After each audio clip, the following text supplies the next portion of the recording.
Dining টেবিলের উপরে যেখানে ঝাড়বাতি দেওয়ার জায়গা সেখানে অনেকদিন ধরেই ফাঁকা পড়ে আছে। আমার পছন্দ অনুযায়ী ঝাড়বাতি পাচ্ছিলাম না বলে লাগানোও হচ্ছিল না। আমি ঘর সাজানোর জিনিসের ব্যাপারে খুবই খুঁতখুঁতে, অনেক ভেবে চিন্তে দেখে শুনে তারপর ঘর সাজানোর একটা জিনিস কিনি। আমার বাসার প্রত্যেকটা জিনিস এক একটা এক এক সময় কেনা, কিন্তু তারপরও দেখে মনে হবে সবকিছুই হয়তো আমি ম্যাচিং করে কিনে একসাথেই সাজিয়েছি, কিন্তু আসলে তা না। আমি মূলত একটা জিনিসের সাথে আরেকটা জিনিস মিলিয়ে কিনি, কালার কম্বিনেশন ম্যাচ করে কিনি, এতেই অনেক সুন্দর লাগে। আমার ঘরে এমন অনেক জিনিস আছে যেগুলো ৮-১০ বছর আগেকার, তারপরও কিভাবে যেন মিলে গিয়েছে। এখানে ঝাড়বাতি সেটিং এর কাজ চলছে আর এই লাইট গুলো সেট করতে অনেক সময় লাগে। সেট হয়ে গেলে আপনাদের অবশ্যই দেখাবো। অনেকেই মনে করেন ঘর সাজাতে গেলে, ঘর সুন্দর দেখাতে চাইলে অনেক টাকার দরকার, কিন্তু আসলে তা নয়। আপনার ঘর সুন্দর দেখানোর জন্য ভালো একটা রুচিবোধ থাকতে হবে। আমি অনেক টাকা দিয়ে যদি লাল নীল রঙের জিনিস কিনে ঘর সাজাই, সেই ক্ষেত্রে ঘর কিন্তু দেখতে খ্যাতি লাগবে, কিন্তু কম টাকায় যদি সাদা বা হালকা যে কোনো কালারের জিনিস দিয়ে ঘর সাজাই, সেই ঘরটা দেখতে অনেক সুন্দর লাগে। আমার ঘরের কোনো জিনিস আমি তেমন একটা দামি কিনি না, তবে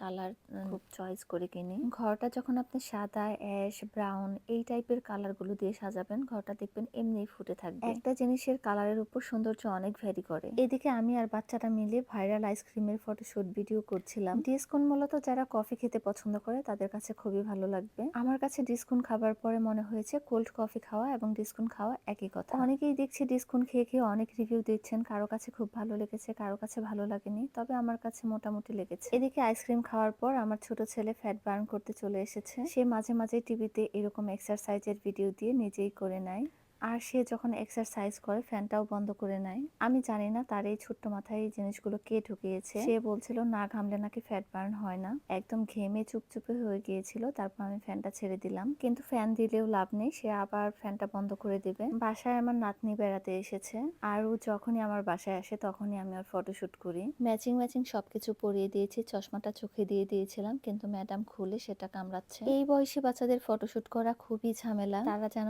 স্থির থাকতেই পারে না। এদিকে চশমা খুলে ফেলছে, ব্যাগ টেনে খুলে ফেলছে, ক্লিপ খুলে ফেলছে, জুতা খুলে ফেলছে, কি যে একটা অবস্থা।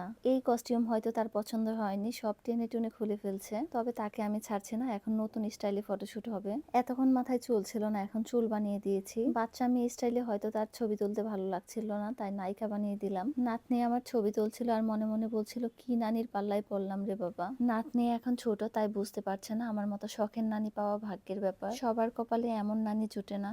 চুলগুলো পরিয়ে দেবার পরে পুরো একটা পুতুল লাগছিল দেখতে। আপনারা একটু আগেই দেখেছেন তিনি চশমা, ব্যাগ, ক্লিপ সবকিছু টেনে টুনে খুলে ফেলছে, কিন্তু চুলটা কিন্তু ধরছেই না। আয়নায় যখন তাকে দেখিয়েছি সে কিন্তু মহা খুশি হয়েছে। সব মেয়েরাই চুল কিন্তু খুব পছন্দ করে। এখন যেহেতু অনেক গরম পড়েছে আর গরমে ওর মাথা খুবই ঘেমে যায়, সেজন্য চুলগুলো কেটে দেওয়া হয়েছে। ফটোশুট করতে করতে আমার নাতনি অনেক বিরক্ত হয়ে গিয়েছে, সেজন্য ওকে ছেড়ে দিলাম। এবার চলে এসেছি রান্না বান্না করতে। আজকে খুবই মজার একটা আইটেম রান্না করছি, চাল কুমড়োর পাতা দিয়ে চ্যাপার পুলি। এই রান্নাটা আমি অনেকবার খেয়েছি, আমার খুবই ভালো লাগে, কিন্তু আমি নিজে কখনো করিনি। আমার বাসার খালার বাড়ি ময়মনসিংহে, তো উনি বলছিলেন এই রেসিপিটা খুব ভালো করতে পারে। খালা আর আমি দুজন মিলেই একসাথে বানাচ্ছি। আসলে মানুষের শেখার কোনো শেষ নেই। অনেক এমন রান্নায় আছে আমি যেটা জানি সেটা কিভাবে রান্না করে, বাট হাতে কলমে কখনো না করার কারণে সাহস পাই না। আজকে খুব ভালো করে শিখে নিলাম, এরপরে নিজেই সুন্দর করে বানাতে পারবো।